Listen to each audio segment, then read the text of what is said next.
Hello, everyone. My name's Jenny Bibbings. I'm the head of campaigns at Shelter Cymru. I'm sorry that I can't be there in person today. Everybody's got stuff on, it seems, but I'm going to give you a 10-minute-ish overview of some of the key issues as we see it from a housing perspective at Shelter Cymru. Please do get in touch with me if you want to follow up on any of this, because it's going to be very much a whistle stop tour.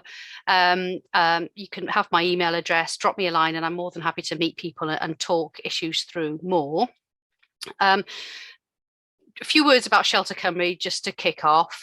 We are a national Welsh housing and homelessness charity. We're actually independent from Shelter in England, although we share the same branding, but we are an independently constituted charity. The main thing we do is we provide independent free housing advice and advocacy across all 22 local authorities in Wales. We also have a legal team, and we have the court duty contracts across all of Wales. So we are representing people in housing court and preventing homelessness as much as we can. We work with around 17,000 people a year, many of whom are homeless or threatened with homelessness, also people facing disrepair and other housing problems as well. So we've got a huge amount of intelligence coming through casework around the issues that people are experiencing, and it's our job on the campaigns team to make sense of all of that and to point out to government and decision makers where we need to do things differently so that people don't have to use our services. Ultimately, that's the ultimate aim.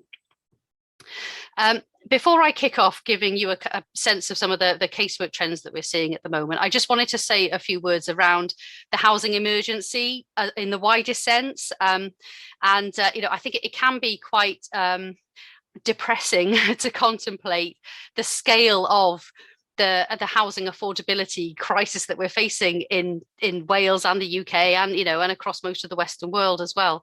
The drivers of this, the fundamental drivers of why homes are becoming more and more expensive, is because of what we call in the sector the financialization of housing and land markets. This is basically large-scale institutional investors investing in housing and land as a really sound investment prospect, to the extent that it's actually one of the main kind of drivers of our economy in the UK now. Many economists can talk a lot more authoritatively around this than I can, but I would definitely recommend, if you wanted to learn more, go on the Shelter Cymru YouTube site, and there's a recent presentation on there by an academic called Josh Ryan Collins, and he wrote a book called Why Can't You Afford a Home, and he spoke at the cross-party housing group. He just sets it out really clearly, but it's the fact that it's investment, that the financial sector inflating house prices and land prices as well, crucially. So we're in this kind of situation now where you've got this resource which is becoming ever more expensive, but it's an essential resource, right? And so, people on the lowest incomes have still got to afford that. So as a government, what is your choice? Your choice is you either regulate the increasing cost of housing and land. And, I think that there is there have been some really quite authoritative calls on governments that they should adopt a policy of stabilizing house prices. Governments haven't done that yet in recent times, but I think that is a valid recommendation that's been made to government. Maybe is something we need to think about in Wales. So you either take action to control the costs, the inflation, or you have to subsidize so that people on the lowest incomes can still afford this essential resource. And that's what we've done better at in Wales. More of those levers are at our disposal. So, all of the recent commitments on building social housing, for example, are examples of subsidy. So, and a government that doesn't kind of do one or the other is kind of not living up to their side of the bargain, frankly. So I just wanted to kind of set that out at the beginning, the kind of the fundamental drivers of the housing emergency. In terms of Shelter Cymru casework, some of the really big issues we've been grappling with lately have been no-fault evictions from the private rented sector at our record-breaking levels in Wales. In the run-up to Christmas in particular, we've never seen as many cases coming through the courts in recorded history. Since these have started being monitored by the Ministry of Justice, numbers have never been that high. So ending no fault evictions, I'll just drop that in there as something which the government promised to do several years ago, haven't done it yet. There's a bit of resistance there at the moment to considering it again, but it has to happen. It has, especially if England do it. The idea of us being the last GB nation still doing it is just not acceptable. So yeah, lots of no fault evictions, and the other big pressure, of course, has been around homelessness. And I'm really reluctant to criticise the government because of the high numbers of people in temporary accommodation, because the government has taken such a progressive approach since the pandemic to everybody in and keeping that going and giving priority need to street homeless people. Now, what it's meant is that a lot of homelessness that used to be hidden is now in B&B around Wales. A lot of people who were suffering without any access to services in many cases, sofa surfing and hidden homeless, now they're not hidden. Now we know where they are. So the next challenge is getting people out of those horrible B&Bs and into real homes. The frustrations at the moment are with the system being completely congested. People are going into B&B, very unsuitable, some of it, and are not able to leave. And we haven't done the work in Wales to really get to grips with the reasons why people are getting stuck. We say, yes, rents are high. Of course they are, and there's not enough social housing. Yes, but there are more specific reasons as well that we really need to get into the detail of that now. So that's what we're talking to the government about at the moment, about looking at social housing allocations policies and things like that, because there's a lot of people being excluded. You can't get into social housing if you've got old arrears and things like that. So there's lots that we can do to help people through the system, really, and that's what we need to do on homelessness.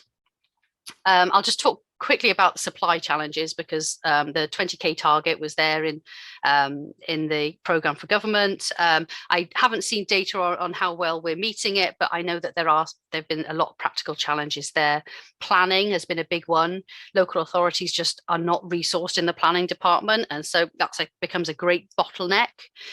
And there's been various technical issues around things like phosphates, for example, which you may or may not have heard of, but in some parts of Wales, the levels of phosphates in waterways are basically at such high levels now that that planning permission can't be given for new house building, because it would push those phosphates up above legal levels.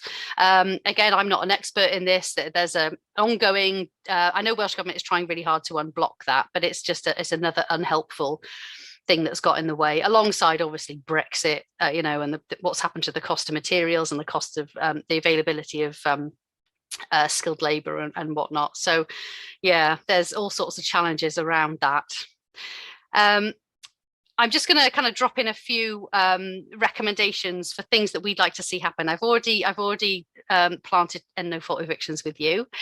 The right to adequate housing, there's going to be a white paper on this coming out soon. Well, green paper, sorry, then a white paper. And that's something that we would really like to see the government do, because it will help to future-proof some of the direction of travel that we've got. If we create the human right to an adequate home as part of Welsh law, we think that can only push us in a more positive direction moving forward. The fair rents is also going to be looked at in that green paper as well. And there's a lot of work at the moment to model kind of how to regulate rents. Something's got to be done, because the figures have just gone crazy, particularly over the last 6 months. We've seen some bonkers rent rises, like 100% rent rise, and there's nothing that anyone can do about that. It's actually lawful, or it was at the time. I think the Renting Homes Act will help a little bit in that regard, but the fundamental point is that it's a completely unregulated market, and we haven't even got a grip on it in terms of data in Wales, so we don't actually know what the rent levels are really. So there's a lot that we need to do to get a handle on that. And I know Welsh Government are worried that landlords, because they've already been selling up in such great numbers and evicting everybody into homelessness, will that happen even more if we restrict rents? So it's it's a difficult picture, isn't it? Because on the one hand, people are going to be homeless anyway if you raise the rents that high. Um, and to me, ending no fault evictions and regulating rents, they have to go hand in hand, because you can regulate rents as much as you like, but if you've still got the ability to evict people for no reason, then that's your get out clause, isn't it? And it means that, like now, tenants hardly ever go to the rent assessment committee because they know they're just going to get a no fault eviction if they try to be awkward. So to me, the two things go hand in hand. But Welsh Government is going to be publishing some research soon around rent regulation. And it looks pretty authoritative. It's come from the academics, not from any kind of sector. So I think look at that research and see what it recommends, or be a good way forward for us. Finally, I just wanted to mention housing support and around people who are street homeless. It's completely out of control, and I think there's something deeply wrong with our system when we've got a new priority need group for people who are street homeless. So we shouldn't have any street homelessness in Wales right now legally, and yet you only have to go down the street to see what it's like. Local authorities are handing out tents and putting cold weather provision in place. So it's obvious that it's not working in practice. So I've talked a lot about the need for homes and the need to move people through TA quicker. But the final point I will make is around housing first. And I know that's something that we've worked together on previously. We've got some amazing housing first projects in Wales now. We've also got loads of waiting lists for housing first around Wales. And I don't know why we seem to be so comfortable with this idea of like putting someone on a waiting list for housing first. We shouldn't have waiting lists for housing first. So stepping up housing first provision and increasing funding generally for housing support is a really vital part of the picture. And I think that's probably all the issues I've covered. I'm sure I've gone over 10 minutes, but thank you very much for listening. And please do get in contact if you want to talk about any of this anymore.